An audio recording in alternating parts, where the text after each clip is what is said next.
México tendrá un nuevo poder judicial luego de la aprobación de la reforma constitucional. Entre los cambios más relevantes se encuentra la elección popular de personas juzgadoras, pero son cambios más amplios que transforman a las instituciones que conforman a este tercer poder de la Unión. Esto es lo que implica la reforma al poder judicial.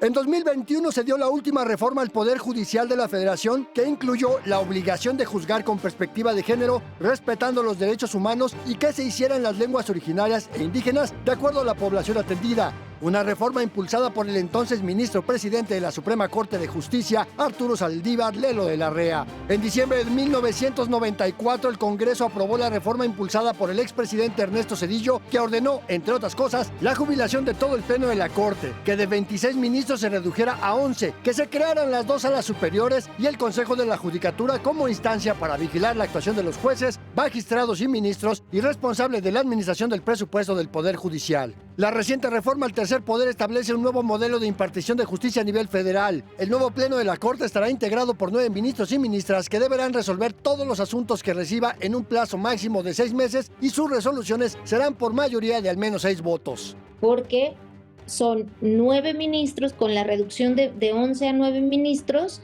pues obviamente se tiene que reducir también esta mayoría calificada a 6 votos, y aparte porque pues como eliminan también las salas, pues también se tiene que adecuar esta parte. El Consejo de la Judicatura desaparece y en su lugar se crean el Tribunal de Disciplina Judicial y un órgano de administración judicial. El Tribunal de Disciplina Judicial vigilará que personas juzgadoras respeten la Constitución y el interés público y sus decisiones serán inacatables. Que si el tribunal determina que el juzgador en cuestión incurrió en alguna responsabilidad administrativa, que se le debe sancionar o que incluso se le debe destituir e inhabilitar, ese juzgador ya no va a tener opción de ir a otra instancia a pedir que revisen la resolución del Tribunal de Disciplina Judicial. El órgano de administración judicial será responsable de administrar el presupuesto de todo el Poder Judicial, con capacidad incluso de definir el gasto de la Corte sin el aval del Pleno, que en este caso no será la máxima autoridad. Mega Noticias, Andrés Solís. Y para hablar un poco más a detalle de esta reforma al Poder Judicial, le doy la bienvenida a José Luis Camacho Vargas, profesor investigador de la Facultad de Derecho de la UNAM. Gracias, José Luis, por estos minutos para Mega Noticias. Y déjame preguntarte, ¿cómo queda el nuevo Poder Judicial con esta reforma? ¿Qué tal? ¿Cómo te va? Me da gusto saludarte, Andrés, y con mucho gusto saludo a nuestros amigos del auditorio. Pues queda muy mal, Andrés. Antes que todo debo decirte que hay un sentimiento entre los universitarios, entre las personas que he podido saludar esta mañana, de preocupación, de pena por la reforma que ha sido aprobada en el Senado de la República y que trae consigo cambios muy radicales para el Poder Judicial Federal. La intención del grupo mayoritario y de sus aliados es que con esto se acaba con la corrupción y se logrará la justicia para todas y todos, que es una aspiración no de ahorita, sino desde hace 200 años. Morelos ya lo decía en ese hermoso documento de sentimientos de la nación. Pero esta reforma, por supuesto que no va a resolver nada.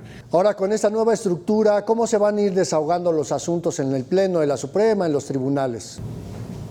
Sí, solamente a lo que tú te refieres es lo que señala el artículo 17 constitucional, donde se da un plazo de 6 meses para todos los asuntos tributarios.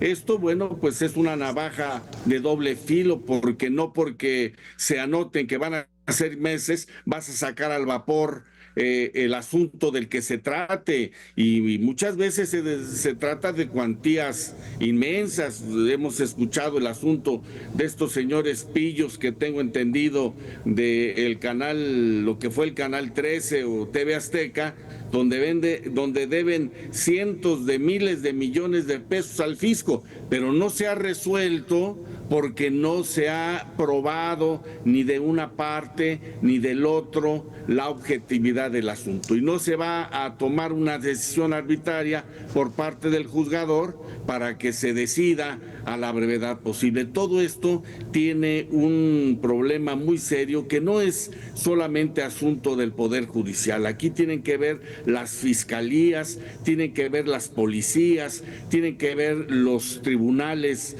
de los estados de la República. En fin, si nosotros aspiramos a tener una justicia plena para todas y todos, tiene que ser esto una reforma integral y no solamente la reforma que ha aprobado la Cámara de Diputados y el Senado de la República por una mayoría calificada comprada, donde ya prácticamente está aprobada la reforma legal.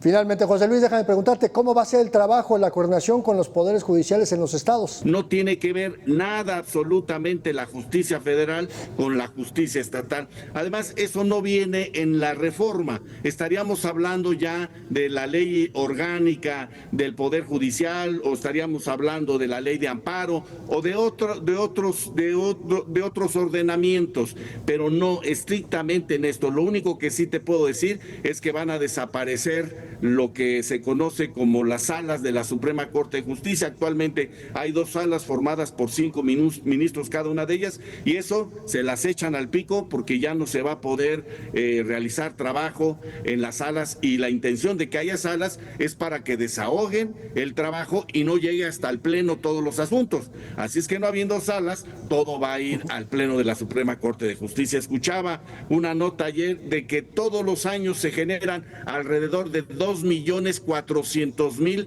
asuntos cada año, y desafortunadamente a nivel local, desafortunadamente no hay el número suficiente de juzgadores para poder resolver 2.400.000 asuntos en un año. Así es que el rezago es enorme. No se va a resolver el problema de justicia con esta reforma. Lo único que se va a resolver es que quiten a las señoras y a los señores ministros, que se vuelvan a elegir seguramente 3 mujeres que ya andan en campaña, la señora Batres, la señora Yasmín y la señora Loreta, ya andan haciendo campaña para que puedan ser ministros en la próxima elección, y seguramente los demás que son incómodos al régimen no tendrán ninguna posibilidad de llegar.